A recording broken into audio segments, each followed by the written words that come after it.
You know, big improvements can cause big problems in the short term. Downtown Clinton business owners have to get creative just to keep their doors open. That's because the area spent the last year under construction with torn up streets, gravel sidewalks, and plenty of concrete dust. The city says the work is over 80% finished and should be mostly wrapped up by mid-May. Our Lindsay Stanger shows us how these small business owners are trying to hang on.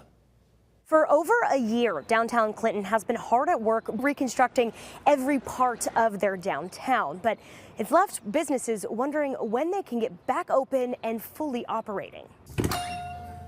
For months, Market Street in downtown Clinton has looked more like a work zone than a weekend destination. Blocked lanes, dust and gravel have kept many shoppers away.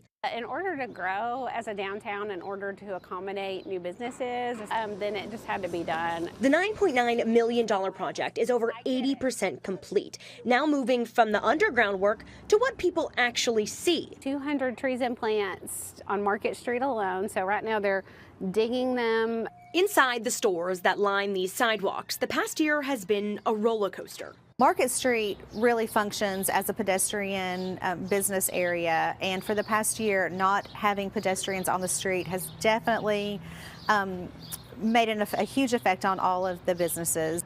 Owners have pivoted, turning to back doors, online sales, and social media just to keep customers coming. It has been a challenge.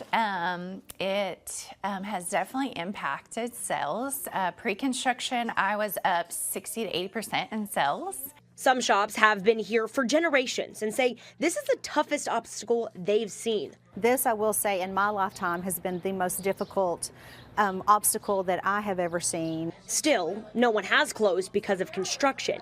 And with new sidewalks poured and festival season coming, business owners say they're finally starting to see the light. Oh, I feel great about it. I'll be so happy when the streets open and we start getting people back down here. City leaders expect to repave Market Street and reopen to vehicle traffic by mid-May, just in time for the spring festival season and a busy summer downtown.